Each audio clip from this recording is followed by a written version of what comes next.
이번 주부터 아모스를 볼 차례이죠. 구약 성경 1275쪽 아모스 1장 1절 말씀 1절 2절 함께 읽어보겠습니다. 다 같이 함께 읽겠습니다. 시작. 유다 왕 우시아의 시대 곧 이스라엘 왕 요아스의 아들 여로보암의 시대 지진 전에 두고와 목자 중 아모스가 이스라엘에 대하여 이상으로 받은 말씀이라. 그가 이르되 여호와께서 시온에서부터 부르짖으시며 예루살렘에서부터 소리를 내시리니 목자의 초장이 마르고 갈멜산 꼭대기가 마르리로다. 이 아모스서는 아모스가 하나님의 말씀을 받아서 기록한 그러한 말씀입니다. 아모스 여기 1장 1절에서 말씀하고 있듯이 시대적인 배경이 유다에서는 그 우시아 왕 시대였고 또 이스라엘 북이스라엘에서는 그 요아스의 아들 여로보암 시대에 이 아모스가 선지자로 활동한 것을 알 수가 있습니다. 특별히 여로보암 시대 지진 전에라고 하는 그 말씀이 있습니다. 지진 전 2년, 그러니까 2년 후에 지진이 발생할 것을 또 예고하고 있죠. 이 지진은 아마 이스라엘에 있어서 아마 대지진이었다고 생각이 됩니다. 그 지진에 관한 말씀이 8장에서 또 그 예언이 나옵니다. 지금 이제 이 이스라엘 왕, 유다 왕 이렇게 구분을 지어서 동시대를 설명하고 있는데 이스라엘 왕 요아스의 아들 여로보암 시대라고 한 것은 우리가 그 북이스라엘의 첫 번째 왕이 여로보암 왕이죠. 그 솔로몬 이후에 르호보암과 여로보암이 이렇게 갈라져서 북이스라엘은 여로보암이 첫 번째 초대 왕으로 시작이 됐는데 그 여로보암이 아니고요. 같은 이름인데 그 후에 나온 여로보암인데 그래서 구분을 하기 위해서 여로보암 2세라고도 합니다. 여로보암 2세라고도 하는데 여로보암 2세라고 해서 여로보암 1세의 아들이냐 하면 그것이 아니에요. 그 후손은 아니고 단지 구별을 하기 위해서 그렇게 2세라고 부르기도 합니다.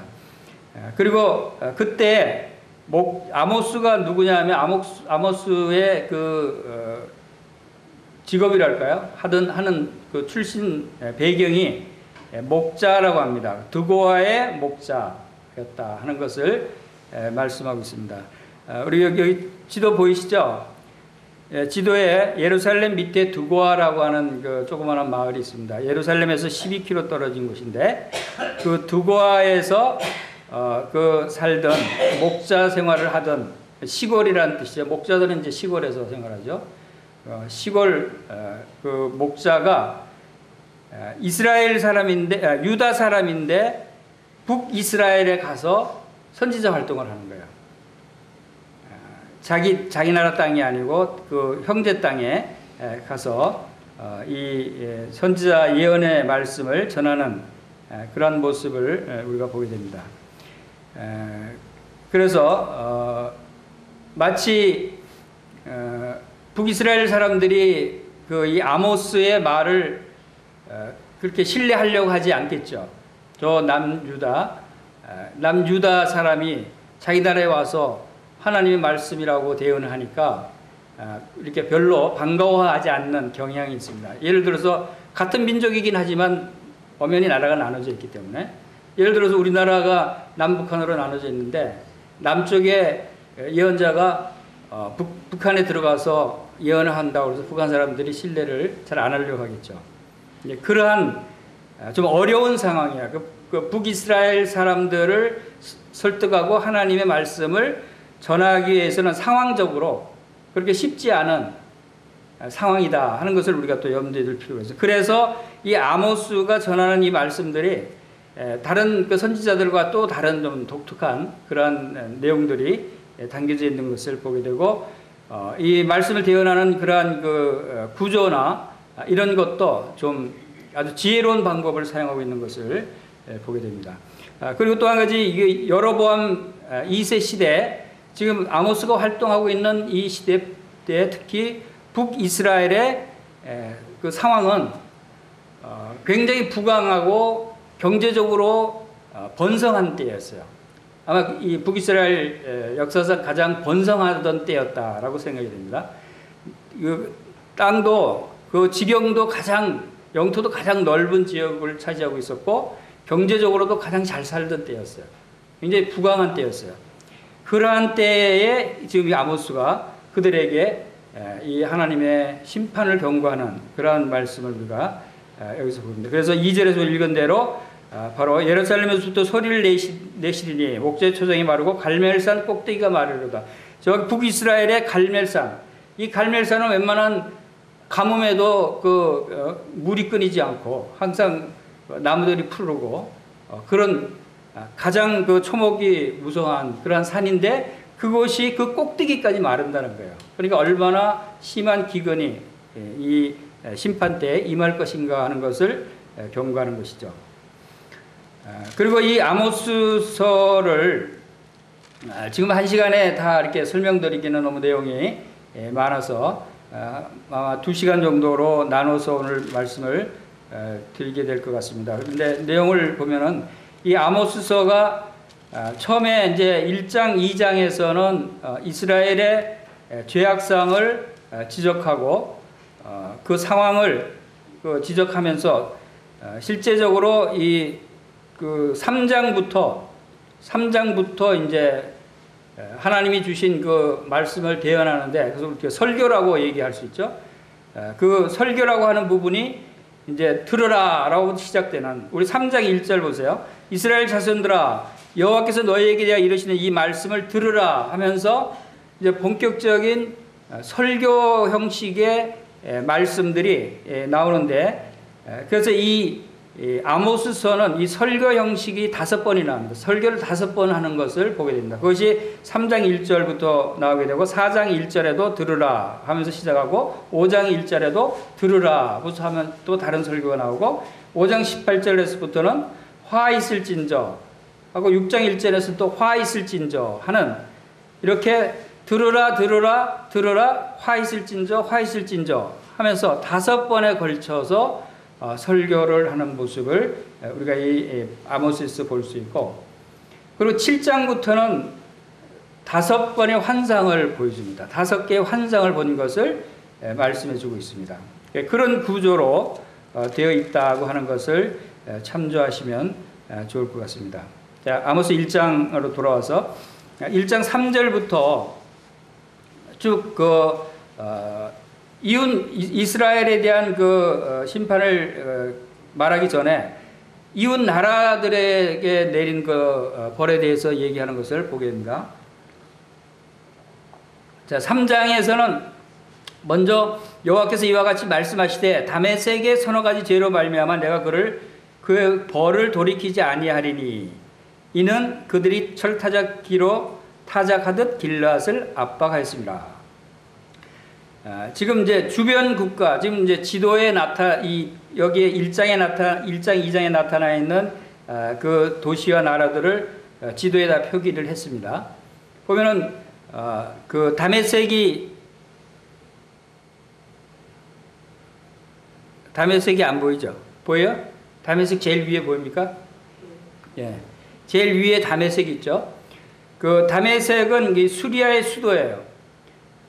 다메섹이 수리아 수도인데, 지금 그 북이스라엘의 주변에 쭉 둘러싸여 있는 국가들을 쭉 하나씩 나열하면서 경고하고 있는 거예요. 북이스라엘에 대해서는 지금 얘기하지 않고. 그래서 다메섹의 서너 가지 죄로, 또 지금 계속 똑같은 문체로 나오는데 6절에서 보면은 가사의 서너 가지 죄로. 가사가 어디 있죠? 가사는 저 밑에 있죠. 블레셋. 가사는 블레셋의 수도예요. 그리고 또 9절에서는 두로의 서너 가지 죄로. 두로는 또 저 위쪽 해안에 있죠. 그리고 13절에서는 암몬 자손의 서너 가지 죄로, 암몬 자손, 암몬은 또 오른쪽에 있죠. 우측에. 그리고 2장 1절에서는 모압의 서너 가지 죄로 하면서 계속 주변 국가들을 차례대로 그 호칭을 하면서 나열합니다. 그리고 2장 4절에서는 유다의 서너 가지 죄로. 자, 유다까지 왔죠. 쭉 한 바퀴 돌아서 가장 형제 국가인 유다의 죄까지 이렇게 지적하는 것을 보게 되죠.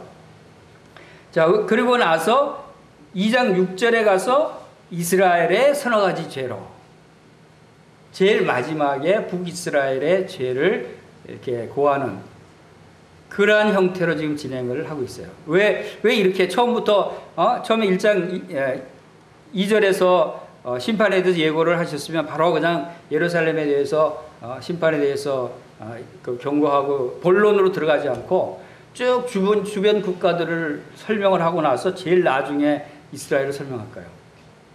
이것이 바로 지금 아모스는 그 북이스라엘 사람이 아니고 남유다 사람이 북이스라엘에 들어와서 그 예언을 하기 때문에 사람들이 신뢰를 하지 않은 그런 상황이었어요. 그렇기 때문에 처음부터 이스라엘 망한다, 이스라엘 심판을 당한다 하면 너 어디서 왔어? 유다에서 왔어? 너 무슨 그런 소리 하는 거야? 당장 돌아가 하고 거부할 거예요.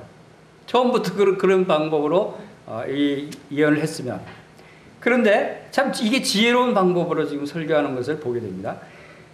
처음에 이제 다메섹은 사실 이스라엘과는 특별한 관계는 아니었어요. 그 위쪽에 있는 그 다메섹의 그 죄를 쭉 나열하는데, 여기서 또 한 가지 또 이렇게 보면 단어가 서너 가지 죄로, 전부 서너 가지 죄로 이렇게 나오잖아요. 근데 사실 서너 가지 죄라고 해서 한 세 가지, 네 가지 죄가 있나 보다, 이렇게 생각할 수 있는데 그게 아닌 것 같아요. 왜냐하면 여기 다메섹에 대한 죄를 나열하면서 서너 가지 죄라고 하면서 한 가지 죄밖에 얘기 안 했어요. 그리고 가사의 죄도 서너 가지라고 그러면서 한 가지밖에 얘기 안 하고, 페니키아, 두로는 두 가지 죄, 에돔은 세 가지 죄, 이렇게 한두 가지 하면서도 서너 가지 죄라고 얘기한 것은 서너 가지라는 것이 세 가지, 네 가지가 아니라 계속 반복해서 하는 죄를 의미하는 거라고 이렇게 해석을 합니다. 그러니까 계속 반복해서 이러한 죄들을 너희들이 계속 번 또 대여섯 번 계속 반복해서 짓는다, 이런 의미로 얘기합니다. 왜냐하면 또 2장 6절에서 이스라엘의 서너 가지 죄를 얘기하면서 이스라엘은 무려 9가지 죄를 나열하고 있어요. 그런 걸 보면은 이게 서너 가지라는 의미가 그런 의미고, 그래서 지금 이제 다메섹의 서너 가지 죄로 그 심판을 할 것을 집에 불을 보내고 또 주민들을 끊는다고 하는, 또 사로잡혀 간다고 하는 그런 심판을 얘기하고, 그다음에 6절에 보면은 가사의 서너 가지 죄로 말미암아, 가사는 블레셋의 수도예요. 지금 이 주변의 국가들이 다 북이스라엘에서는 눈에 가시 같은 나라들이에요. 아주 대적하고 있는 나라들이죠. 그러니까 대적하고 있는 나라들에 대한 예를 지금 아모스가 제일 먼저 다메섹이 서너 가지 죄로 말미암아서 그들이 막 멸망한다. 그러니까 이스라엘 사람들이 어떻게 받아들였겠어요? 아, 그래? 야, 이건 복음이다. 기쁜 소식이거든요. 자기 미워하는 나라가 망한다 그러니까 그거 쌤통이다. 그랬을 거 아니에요. 아, 그렇지. 당연히 그놈들 주고 마땅해. 이런 얘기 할 거 아니에요. 그리고 또 가사의 서너 가지 죄로, 가사도 그들이 모든 사로잡은 작업을 잘 끌어 에돔에 넘기더라. 이 가사는 이 이스라엘 그 사람들을 잡아다가 에돔에 팔아넘기는 인신매매까지 하는 그런 죄를 졌어요. 그러니까 얼마나 미웠겠어요. 야, 가사가 망한다고? 아, 그거 잘 됐네. 그러면 당연히 그래야지. 이제 막 이렇게 호응을 하겠죠. 그리고 또 9절에 두로의 서너 가지 죄로 말미암아, 두로는 또 이 해안 도시가 굉장히 그 경제적으로 해상 무역이 발달한 나라고, 근데 그들이 이스라엘 백성들을 어디로 에돔으로 팔아넘기는, 이들도 이거 인신매매를 하는 그러한 죄를 범했어요. 그래서 사실 두로는 그런 죄를 범할 때 처음에는 그런 관계가 아니었어요. 여기 보면은 9절에 보면은 형제의 계약을 기억하지 아니하고 모든 사로잡은 자를 에돔에 넘겼습니다 하는 말씀이죠. 형제의 계약을 기억하지 않았다. 이게 무슨 말이냐면 그 다윗 왕과 솔로몬 왕 시대에 두로는 이 다윗 왕 시대에 그 이스라엘이 굉장히 부강하니까 혹시 자기들이 그 공격을 당해서 멸망할까봐 이 말하자면 형제 계약을 맺자 그랬어요. 그러니까 잘 보이기 위해서 서로 같이 살자 하면서 이게 많은 재물도 갖다 주고 솔로몬 그 성전을 지을 때 백향목도 막 사다 보내주고 서로 혈맹을 맺어서 형제 계약을 맺어서 서로 사이가 좋았어요. 근데 이스라엘이 점점 약해지니까 이제 야 뭐 옛날에는 너네들이 세서 너네 잘 보이려고 그랬는데 지금 너네들이 초라하고 점점 약해지니까 이제 무시하게 되고 공격하게 되고 사람들 잡아다가 막 팔아넘기게 되고 이렇게 적대 국가가 되어버린 거예요. 이 두로가 이제 페니키아의 수도인데 이 두로도 그러한 죄로 말미암아 이제 궁궐을 불로 사르겠다 하는 그런 심판을 경고하고 있습니다. 그리고 에돔도 그 칼로 형제를 쫓아가며 궁리를 벌이며 맹렬히 화를 내며 군을 끝까지 품었습니다. 에돔은 어떤 나라냐면 에돔은 제일 밑에 있는데 에돔은 그 야곱과 에서의 후손이에요. 에서가 야곱을 어떻게 대했어요? 그냥 이를 갈며 어떻게 죽이려고만 하고 사이가 안 좋았죠. 그러니까 그 후손들도 마찬가지예요. 그러니까 이스라엘과 사이가 안 좋은 국가였어요. 그래서 에돔도 그 칼로 그 형제를 쫓아가면 에서가 항상 칼로 야곱을 죽이려고 쫓아다니고 했죠. 이제 그와 마찬가지로 그 후손들도 그러한 심판을 받게 될 것이다 하는 것이고, 그 다음에 암몬 자손은 어떤 그 족속이죠? 롯의 후손이에요. 롯의 두 딸을 통해서 나온 그 롯의 후손인데, 사실상 이제 조상의 친척관이죠. 친척관 관계고 에돔도 그렇고. 그런데 이 암몬은 얼마나 잔인했었냐면 자기 지경을 넓히려고 길앗은 이제 요단 동편 지역의 그 도시인데 길앗의 아이벤 여인의 배를 갈랐다 그랬어요. 이게 아이벤 여인의 배를 왜 갈랐겠어요? 뭐 제왕절개 수술하려고 갈랐겠어요? 그게 아니에요. 왜 그랬죠? 그 자기 지경을 넓히려고 그냥 잔인한 살인까지 하면서 태아까지 꺼내서 살인하면서 악한 그런 행위를 했다 하는 것입니다. 그것에 의한 그 심판을 예고했고, 그 다음에 2장 1절에 가서는 모압의 서너 가지 죄로 나오죠. 모압도 롯의 후손이에요. 그래서 이 모압도 그 죄로 말미암아 모압은 어떤 죄를 나열합니까? 그가 에돔 왕의 뼈를 불살라 죄를 만들었습니다. 이것은 무슨 얘기냐면 에돔 왕의 뼈를 불살랐다 하는 것은 에돔 왕이 죽었는데 그 무덤을 파헤쳐서 다 썩고 그 뼈만 남았는 그 유골을 다시 꺼내서 그냥 불살르고 그냥 가루로 만드는, 그 옛날 우리 그 조상들도 역적의 자손 후손들은 다 무덤에서 있는 뼈까지 꺼내서 불태우는 잔인한 그런 복수. 그리고 복수 중에서 가장 잔인한 복수가 무덤에 있는 뼈를 꺼내서 갈아 없애는 거죠. 그런 악한 일들을 이 모압이 했다 하는 것입니다. 지금 보면은 다메섹, 가사, 두로, 에돔, 암몬, 모압, 그러니까 점점 관계가 먼 쪽에 있는 나라들부터 점점 관계가 가까운 나라로 좁혀져 와요. 처음에 다메섹은 별로 관계는 없었어요. 그 다음에 서로 조상들의 친척 관계, 형제 계약, 또 그러면서 점점 내려오면서 유다가 나오는데 4절에서 유다는 진짜 같은 민족이잖아요. 형제 중에서 같은 민족. 근데 가장 가까운 나라예요.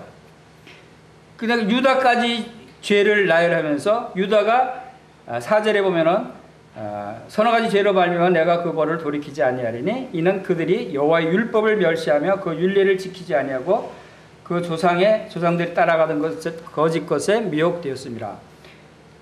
유다가 율법을 멸시하고 율법을 잘 지키지 않았다는 거죠. 근데 유다가 율법을 지키지 않았다면 북이스라엘은 어떻겠어요? 더 심하게 안 지켰을 거예요. 지금 유다의 죄를 이렇게 나열하는 소리를 들으면서 이때부터는 아마 북이스라엘 사람들이 조금 뜨끔하기 시작한 걸 거예요. 지금까지는 자기네 눈에 가시 같은 나라들이 망한다고, 죄 때문에 망한다고 그러니까, 그거 잘 됐어. 그다음 모압도, 잘 됐어. 쌤통이다. 뭐 속으로 그랬겠죠? 그렇게 막 쾌제를 불러가다가, 유다도 그래? 유다도 율법을 안 지켰어? 유다도 뭐 사실, 그 좋은 관계는 아니죠? 유다도 잘못했으면 심판 받아야지. 그래야지. 이랬어요. 근데, 유다 율법을 멸시해. 우리도 율법을 그렇게 잘 지키진 않았는데 하면서 서서히 마음이 이제 불안해지기 시작하겠죠. 그리고 율법을 지키지 않고 율법을 멸시하고 조상에 따라가던 것을 거짓 것에 미혹됐다. 이것은 무슨 뜻이냐면 거짓 것, 우상이에요. 우상에 미혹돼서 우상 숭배를 하는 유다가 정통 다윗과 솔로몬 정통 왕국이라고 하는 그러한 그 유다까지도 그런 죄로 그 심판을 받는다는 얘기를 들으면서 처음에는 뭐 당연히 죄를 지었으면 받아야지 하면서 이거 우리도 그러는데 점점 이제 마음이 낮아지기 시작하고 불안해지기 시작하는 거예요. 그럴 때 2장 6절에서부터 이스라엘의 죄를 나열을 하는데 무려 다른 나라들은 뭐 한두 가지, 기껏해야 3가지 죄를 지적했는데 이스라엘의 죄는 몇 가지를 지적했냐면 제가 세어봤어요. 9가지를 쭉 나열을 해요. 이스라엘의 죄는 보면은 이제 6절에서 그 6절 후반에 그들이 은을 받고 의인을 팔며 인지매매죠. 의인은 아마 좀 값이 나가니까 좀 유능한 인재들 또 종교 지도자들 이런 사람들을 은을 받고 다른 나라에 팔아넘기고 그랬던 것 같아요. 그리고 신앙캐를 받고 가난한 자를 팔며 얼마나 가난한 자들이 값이 안 나갔으면 신앙캐를 받고 팔았겠어요. 이렇게 가난한 자를 무시했다는 거예요. 사람 취급을 안 했다는 거예요. 이런 죄를 받고 그리고 또 힘없는 자의 머리를 티끌먼지 속에 발로 밟고 힘없는 자는 막 밟아뭉개고 그리고 연약한 자의 길을 굽겨 연약한 자는 앞길을 막아버리고 그리고 아버지와 아들이 한 젊은 여인에게 다녀서 거룩한 이름을 더럽히며 이것은 뭡니까? 한 젊은 여자를 두고 아버지가 가서 음란한 짓을 하고 아들이 가서 하고 이런 음란한 행위들을 했다는 거예요. 아마 이것은 그 우상 숭배하는 그 신전에 그런 그 음란한 짓을 하는 그 신전에 여자 사제들이 그렇게 그 제사 드리러 온 사람들과의 관계를 통해서 그러한 이런 음란한 일을 하는 일들이 많이 있었어요. 막 그런 관계였을 것이라고 생각이 됩니다. 그리고 또 8절에 모든 제단 옆에서 전당 잡은 옷 위에 누우며 전당 잡은 옷 위에 누운 게 무슨 죄일까요? 전당 잡혔으면 이제 내가 그 옷을 사용해도 되겠죠. 그런데 율법에는 전당 잡은 옷은 해지기 전에 돌려줘라는 율법이 있어요. 왜냐하면 이스라엘 지역은 밤 되면 춥거든요. 근데 그들이 그때 당시만 해도 이불도 제대로 없었어요. 그래서 겉옷, 옷 긴 거 두르고 다니다가 밤에는 그것이 이불 역할을 하는 거예요. 근데 옷을 전당 잡혀서 이불이 없는데 그 사람 가서 밤에 잘못하면 얼어 죽을 수 있거든요. 그래서 법에 해지기 전에는 옷을 돌려줘라. 이런 법이 있는데 그걸 안 돌려주고 자기가 그 전당 잡으면서 자기가 그 옷을 덮고 누워있다. 그것도 죄라는 것이죠. 그리고 신전에서 벌금을 얻은 포도주를 마시고 또 밑에 내려면 11절부터 12절까지 보면은 선지자들과 나실인이 나오는데 나실 사람으로 포도주를 마시게 하며 선지자에게 예언하지 말라고 한다. 나실인은 특별히 택함 받은 사람으로서 이제 헌신한 봉헌한 자다 이런 뜻을 가지고 있죠. 이 나실인에게는 그 독주 포도주를 마시지 말게 하고 머리를 삭도를 대지 말라 그러고 머리를 자르지 말라 그러고 그래서 삼손이 나실인이었어요. 그래서 삼손의 머리에 삭도를 대지 말라 그랬는데 그 머리에 삭도를 대서 참 어려움을 당했죠. 시체를 가까이 하지 말고. 그러니까 이스라엘 백성들의 경건한 삶의 본이 되는 게 나실인이에요. 나실인을 정한 것이 바로 나실인을 보면서 우리가 다 저렇게 살아야 된다 하는 그런 그 본이 되는 사람이 나실인이었어요. 근데 그 나실인을 너 그렇게 살 필요 없어. 너도 술 먹고 만들어 해. 하면서 그런 경건한 삶을 살지 못하게 그냥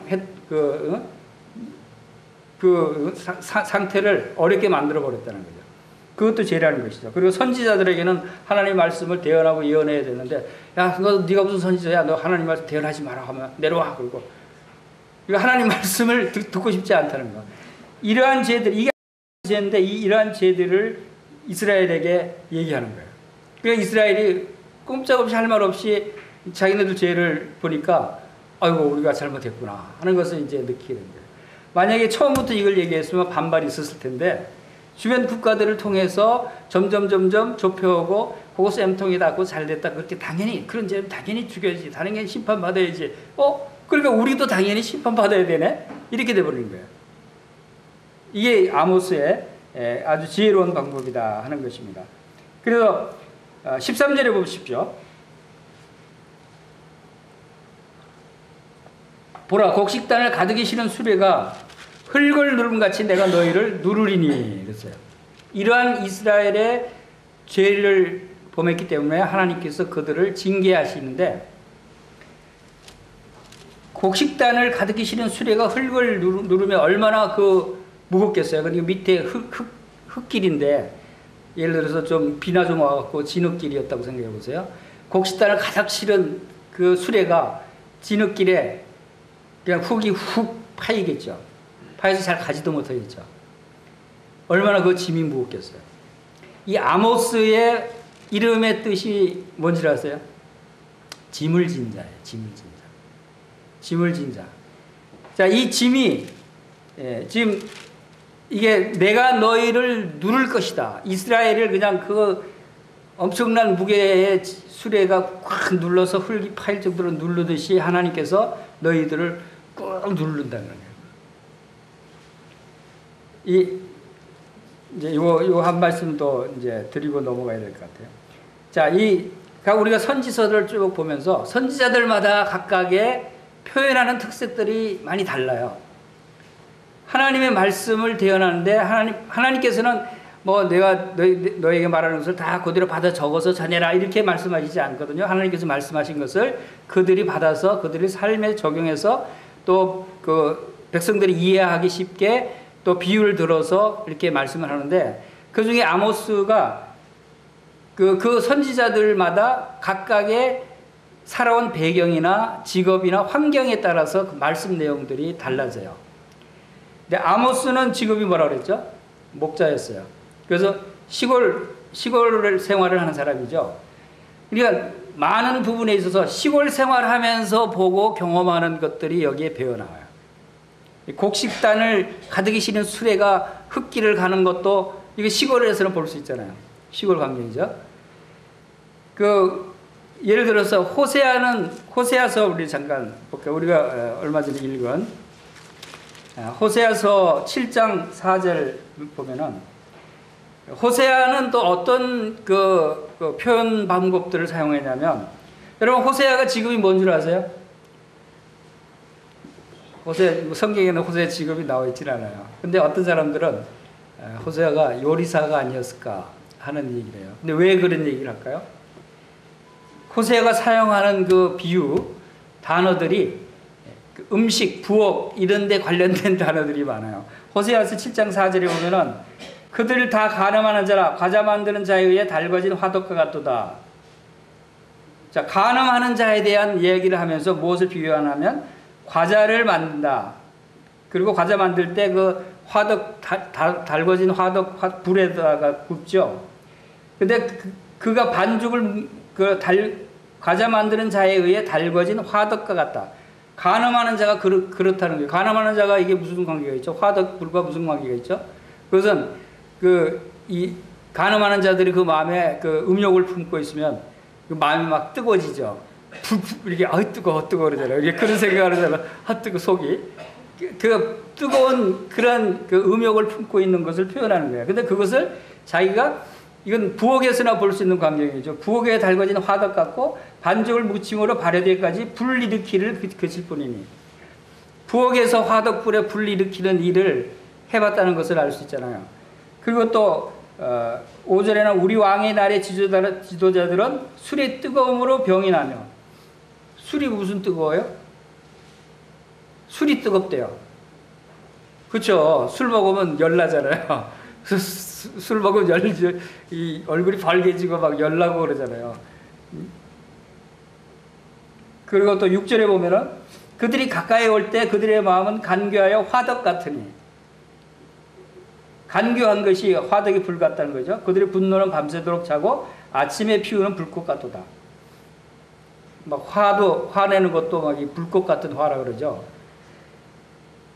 그들이 다 화덕같이 뜨거워져서, 그리고 또 8절에 보면은 에브라임이 여러 민족 가운데 혼합되니 그는 곧 뒤집지 않은 전병이로다. 뒤집지 않은 전병은 뭐죠? 전병, 우리 예를 들어 붙일 때 뒤집지 않으면 한쪽 반대편이 시커멓게 타겠죠. 뒤집지 않으면. 전병도 후라이팬에 올렸다가 안 뒤집고 놔두면 한쪽은 타고 한쪽은 위에는 보기 좋게 되겠죠. 자, 이게 다 어디에서 볼 수 있는 광경이에요? 부엌에서 볼 수 있는 광경이에요. 부엌에서 일하는 우리 여자들이 볼 수 있는 광경이에요. 근데 호세아가 왜 이런 표현을 할까요? 호세아 그 아내가 누구죠? 고멜. 고멜은 그 음란한 여자였어요. 바람이 나서 집을 나가버렸어요. 아이들 그 3명 남겨놓고. 그러면 아이들 3명 밥 해주고, 집안 살림은 누가 해야 되죠? 호세아가 해야 돼요. 호세아가 부엌에서 밥하고 아내 역할을 호세아가 했다는 것을 우리가 알 수가 있죠. 그러니까 부엌에서 그냥 화덕에 음식을 굽고 또 이 전병을 굽고 전병 올려놨다가 또 화덕 불 피우다가 우리가 안 뒤집지 않았고 되게 시커멓게 타고 이걸 경험으로 했기 때문에 바로 이런 비유들을 뭐 간음하는 여자, 오만한 자들, 또 그 분노 이런 표현들을 바로 이런 비유로 했다 하는 것을 우리가 볼 수 있습니다. 그와 마찬가지로 이 아모스는 시골에서 목자 생활을 했기 때문에 바로 그 시골에서 볼 수 있는 풍경들, 환경들, 일들을 많이 이렇게 표현하고 있는 것을 보는데, 그 중에 하나가 이게 무거운 짐을 실은 수레가 그냥 흙을 푹 패고 가지도 못하고 있는 그러한 장면, 그것이 하나님께서 이스라엘 백성들을 징계하시는 모습이 하나님께서 그냥 압박을 가한다는 거죠. 그렇게 할 때 우리 아모스 2장 14절로 돌아가면, 13절로 돌아가면,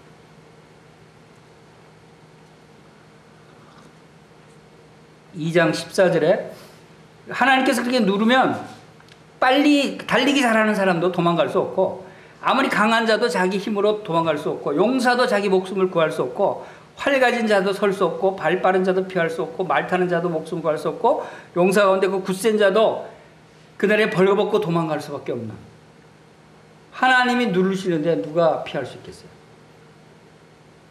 자, 이것이 오늘날 우리에게도 하나님께서 이렇게 꼭 누르실 수 있다는 거예요. 왜? 우리가 하나님의 말씀에 합당하게 살지 못할 때, 하나님의 범죄할 때. 그 3장 3절에 보세요. 3장 3절에 보면은 두 사람의 뜻이 같이 하는데 어찌 동행하겠으며 라는 말씀이 나옵니다. 하나님은 우리랑 동행하시기를 원하셔요. 여러분, 하나님과 동행하십니까? 하나님과 함께 가십니까?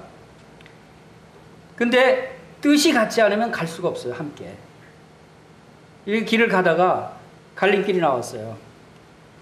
한 사람은 야, 이거 부산 해운대 놀러 가자. 한 사람은 우리 저기 목포 그 섬지방으로 놀러 가자.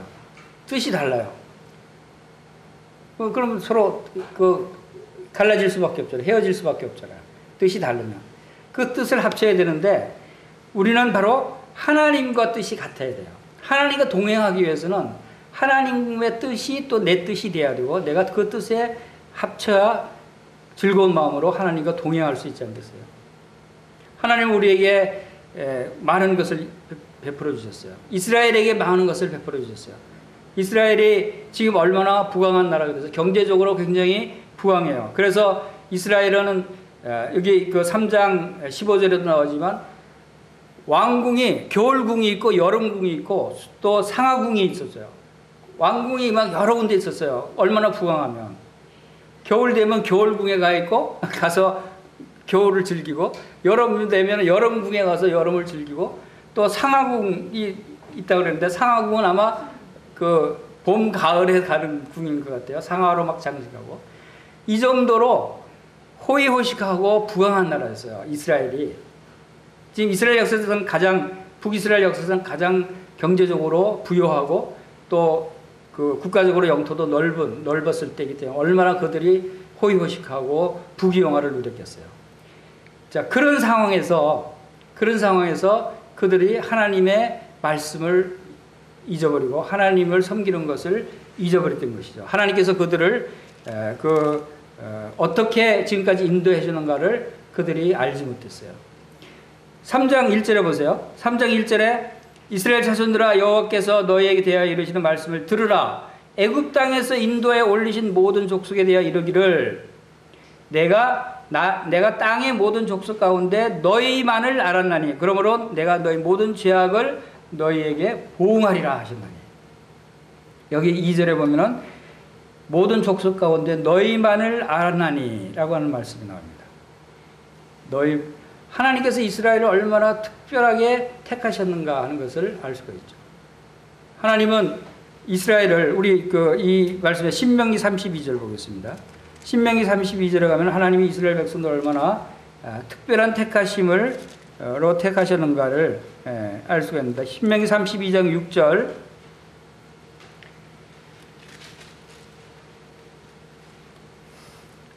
어리석고 지혜 없는 백성아 여호와께 이와 같이 보답하겠느냐. 그는 내 아버지이시오 너를 지으신 이가 아니냐. 그가 너를 만드시고 너를 세우셨도다. 이스라엘을 하나님께서는 만드시고 세우셨고 그들의 아버지였어요. 그리고 7절에 보면 옛날을 기억하라. 역대 연대를 생각하라. 내 아버지에게 물으라. 그가 내게 설명할 것이요 내 어른들에게 물으라. 그들이 내게 말하리로다. 그리고 9절에 보세요. 여호와의 분깃은 자기 백성이라. 야곱은 그가 택하신 기업이로다. 하나님께서 택하신 하나님의 기업이다. 그리고 10절에서 여호와께서 그를 황무지에서 짐승이 부르는 광야에서 만나시고 호위하시며 보호하시며 자기의 눈동자같이 지키셨도다. 하나님은 이스라엘을 특별히 택하셨어요. 모든 민족 중에서. 왜 모든 민족 중에서 특별히 택하셨습니까? 이스라엘을 통해서 하나님의 제사장 나라가 되기 위해서. 모든 민족들이 이 백성을 보고 하나님께로 돌아오게 하기 위해서. 이 백성들이 하나님께 제사 드리고 예배하고 하나님을 섬기는 모습이 모든 나라, 모든 사람들이 이 백성을 보고 하나님께로 돌아오게 하고. 그래서 빛과 소금의 역할을 이스라엘 백성들에게 하게 하신 것이에요. 그리고 그 기업을, 하나님의 기업을 이스라엘에게 주신 거예요. 그런데 그들은 그것을 잊어버리고 자기 마음대로, 자기 욕심대로, 자기 부귀영화를 누리고 있는 거예요. 여기 하나님께서 10절에서 여호와께서 그를 황무지에서 짐승이 부르짖는 광야에서 만나시고 호위하시며 보호하시며 자기 눈동자같이 지키셨도다. 눈동자같이 지키셨도다 하는 이 말씀이 굉장한 의미를 갖고 있다는 것을 우리가 알 수 있어요. 우리 신체 중에서 가장 중요한 그 부분 중에 하나가 눈동자잖아요. 근데 눈동자가 하나님께서 우리를 지으실 때 눈동자를 어떻게 보호하고 계시는가를 우리 생각해 보세요. 눈동자를 이 두개골 안에 넣었어요. 눈동자 주변에 이 두개골이 보호를 하고 있어요. 그리고 여러분 가장 빠른 사람을 어떤 사람이 눈 깜짝할 사이에 가장 우리 신체에서 가장 빠른 부분이 이 눈꺼풀인 것 같아요. 눈 깜짝하는 것이. 근데 이 눈 깜짝하는 것이 누가 시키지도 않아요. 근데 눈에 조금이라도 뭔가 그 외부에서 뭔가 들어오려고 그러거나 아프거나 그러면 자기도 모르게 깜빡깜빡하죠. 이것은 바로 이 눈을 보호하시기 위한 하나님의 놀라운 그 지혜로운 그러한 그 섭리가 담겨져 있다고 생각이 듭니다. 그리고 이 눈동자에는 눈에 망막이 있고 눈시신경이 있고 모든 것이 다 뇌로 연결되고 굉장히 복잡하고 안전하게 보호되어 있는 것이 우리 눈동자다. 이와 같이 하나님이 우리를 그렇게 보호하신다는 거예요. 하나님이 여러분들을 눈동자같이 보호하신다는 것은 이렇게 완벽하게 지켜주시고 보호하시고 안전장치를 만들어 주셨다 하는 것을 우리가 생각했습니다. 이스라엘 백성을 이렇게 너희만을 알았나니 하는 것은 바로 우리들에게도 하나님께서 여러분만을 지금 알았다고 말씀하고 계시는 거예요. 우리 한번 따라서 볼까요? 하나님은 나만 아신다. 진짜요. 하나님은 여러분만 아셔요. 하나님이 여러분에게 사랑을 몇 프로나 주실까요? 하나님의 사랑을. 우리 영등포교회 50명, 50분의 1을 여러분 사랑 주실까요? 여러분 자녀들이 3명이 있어요. 그 3명 자녀에게 여러분 사랑을 얼마씩 나눠줘요? 30%씩 사랑해줘요? 한 자녀에게 100%, 그 다음 자녀에게 100%, 100%를 다 주잖아요. 어떤 자녀에게도 조금만 주고 나눠주지 않잖아요. 모든 사랑을 모든 자녀에게 다 주지 않아요? 하나님이 우리에 대한 사랑도 하나님이 나만 아신다. 틀린 말이 아니에요. 다른 성도들도 다 그렇게 생각하고 있으니까. 하나님은 다 우리를 모두를 다 그렇게 우리만 아신다 하는 것입니다. 우리 그 로마서 8장 29절 한번 보겠습니다. 로마서 8장 29절부터 30절 31절까지 한번 같이 읽겠습니다. 시작. 하나님의 미리 아신 자들 또한 그 아들의 형상을 본받게 하기 위하여 미리 정하셨으니 이는 그로 많은 형제 중에서 맏아들이 되게 하려 하심이라. 또 미리 정하신 그들을 또한 부르시고 부르신 그들을 또한 의롭다 하시고 의롭다 하신 그들을 또한 영화롭게 하시느니라. 그런즉 이 일에 대하여 우리가 무슨 말을 하리요? 만일 하나님이 우리를 위하시면 누가 우리를 대적하리요? 하나님이 모든 족속 중에서 나만 아신다 하는 것입니다. 그것은 나만 아시는데 하나님께서 우리를 미리 아셨어요. 그 아시는데 언제부터 아셨다고요? 미리 아셨다는 거예요. 근데 그 미리 아신 것이 창세전에 그리스도 예수 안에서 우리를 택하시고 우리를 아시고 우리를 사랑하셨다. 창세전에 이 우주 만물이 만들어지기 이전에 이미 하나님은 우리를 아셨다는 거예요. 우리를 알고 계셨어요.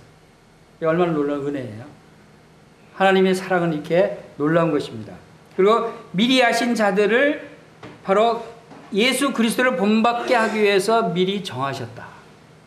이미 하나님은 우리에 대한 사랑, 우리에 대한 계획이 이미 다 오래전에 정하시고 계획하셨어요. 미리 아시고. 갑자기 우리를 만나신 게 아니에요. 그러니까 하나님의 이 놀라운 계획이 지금 그 성취되고 이루어졌다고 하는 것입니다. 그리고 30절에 미리 정하신 것들을 또한 부르시고 부르신 것들을 또한 의롭다 하시고 의롭다 하신 그들을 또한 영화롭게 하셨습니다. 얼마나 놀라운 축복이에요. 우리가 이러한 하나님의 놀라운 은혜와 축복 가운데 영원한 소망 가운데 살고 있다는 거예요. 그런데 그것을 잊어버리면 하나님께서 꾹 눌러서 우리를 압박하신다. 지금 하나님께서 우리에게 놀라운 축복을 주시기 위해서 이스라엘 백성들에게 이러한 축복을 주시기 위해서 그들을 경제적으로도 부강하게 하고 나라가 부강하게 하고 모든 것을 필요를 다 공급하고 했는데도 그들이 타락하고 하나님을 떠났듯이 우리가 하나님께서 우리에게 이런 축복을 주셨을 뿐만 아니라 우리에게 얼마나 경제적으로 부유하게 지금 살게 하셨어요. 우리나라가 지금 이 정도 경제가 이제 번성하고 나라가 부강한 것이 하나님의 놀라운 은혜고 기적이에요. 1950년대만 해도 필리핀보다 못 살았어요. 우리가. 필리핀 60년대도 그랬어요. 필리핀보다도 못 살던 나라가 이젠 세계 거의 10위권의 경제 대국에 들어가려고 해요. OECD에 가입되고. 지금 뭐 먹을 것이 없어 굶어 죽는 사람이 있어요? 우리나라에? 거의 없어요. 그건 국가에서 다 먹을 것 다 충분히 줘요. 이러한 경제적으로 부유하고 나라가 강성해지게 하고 모든 것이 다 풍요롭게 해주셨는데 그것이 왜 그렇게 주셨어요? 그것을 우리가 부귀 영화를 누리라고 주신 것이 아니라는 거예요. 그것을 통해서 우리가 하나님의 뜻대로 하나님의 일을 하게끔 그것이 하나님께서 우리에게 선한 일을 하도록 하나님의 친백성이 되게 하셨듯이 그게 선한 일, 바로 그것은 이 세상에 하나님의 그 말씀을 전가하고 또 빛과 소금의 역할을 감당하고 바로 우리를 통해서 복음이 증거되는 이 일을 하게 하셨는데 우리가 뭐 먹고 살기 편하다고, 모든 것이 풍족하다고, 우리 자신만 그냥 만족하고 자기 만족에 빠져 있고 자기 욕심만 채우고 자기 가족만 생각하고 이렇게 그냥 산다면 이스라엘에게 내리신 징계가 바로 우리에게도 내릴 수 있다는 거예요. 하나님께서 막 우리를 눌러 버리시면, 우리의 고난이 바로 그런 것입니다. 우리가 고난을 받을 때 바로 그런 것을, 그런 압박과 그런 고통을 느끼지 않습니까? 우리의 오는 고난이 바로 그런 것들로 인해서 올 수 있다 하는 것입니다. 우리 아모스서로 돌아가서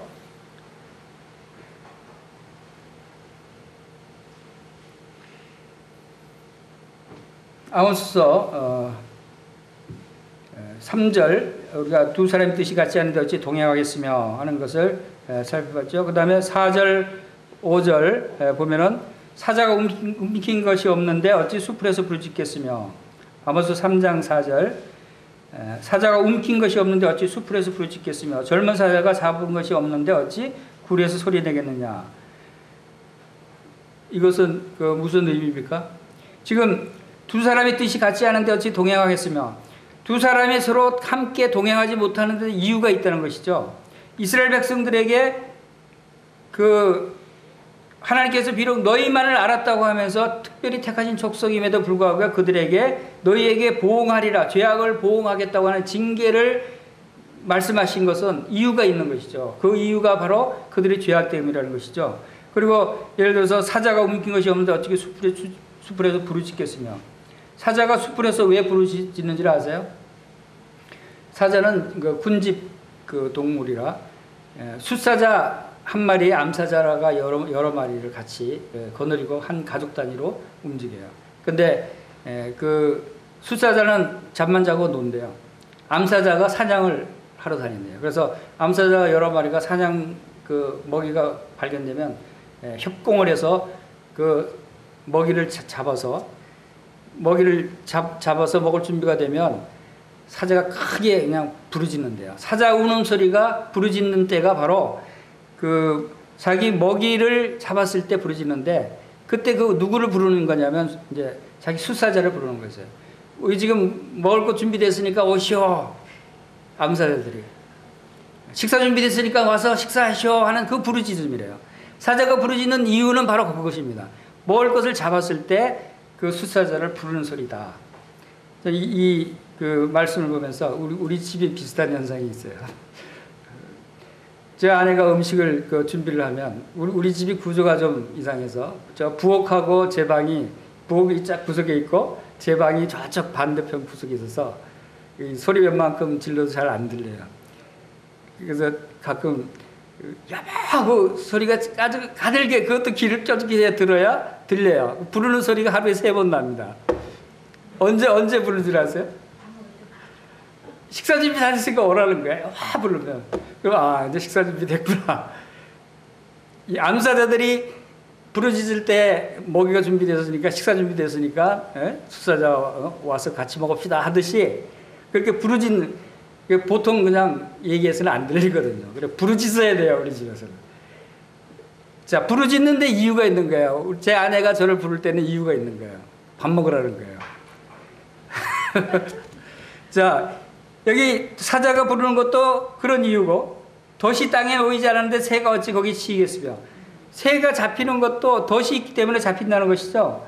덫이 땅에 튀면은 그것은 새가 잡혔다는 것이에요. 그 땅에서 튀는 이유가 거기 있다는 거예요. 성읍에서 나팔이 울리는데 백성이 어찌 두려워하지 않으겠어요. 성읍에서 파수꾼이 나팔을 부는데 그냥 이유 없이 불지 않는다는 거예요. 적이 쳐들어오니까 나팔을 부는 거예요. 그러니까 빨리 그 대응을 해야 된다는 것이죠. 여호와께서 행함이 없는데 재앙이 어찌 임하겠느냐.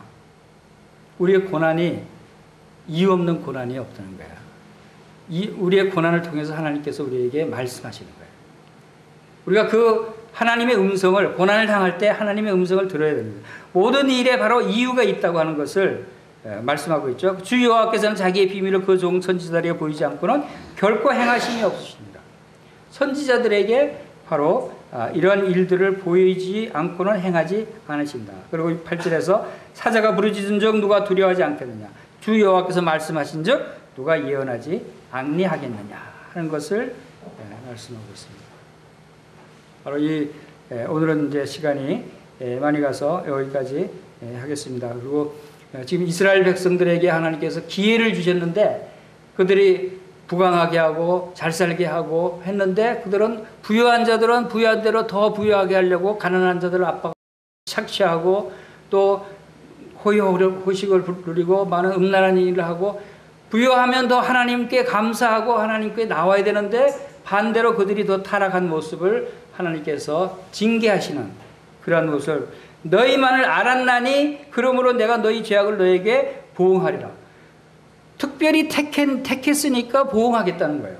그게 무슨 뜻이죠? 반대인데 특별히 택했으면 보응하지 말아야 되는데. 그런데 하나님께서 우리를 사랑하시기 때문에 우리를 징계하신다는 거예요. 사랑하는 자를 그 아비가 자식을 징계할 같이 사랑하시는 자를 징계한다. 사랑하기 때문에 돌아오기를 바라신다는 거예요. 우리의 삶을 돌아볼 때도 바로 하나님께서 참 나에게 그런 그 징계를 통해서 고난을 통해서 하나님의 말씀을 다시 회복하게 하시고 잘못된 길을 돌이키게 하시는 하나님의 음성을 우리가 들을 수 있으면 좋겠다는 생각을 합니다. 그래서 그렇게 해도 그런 음성을 들려줄 때도 안 들으면 이제 그래도 안 들어 그러면서 꾹 누르신다, 압박을 하신다는 거예요. 그 짐이 꾹 누르듯이 내가 너희를 누르겠다 그랬어요, 하나님이. 여러분 누르기 전에 정신 차려야 되죠. 하나님이 누르기 전에 정신 차려야 돼요. 누르면 우리 일어나지 못해요. 이상으로 마치고 기도 집회로 모시겠습니다.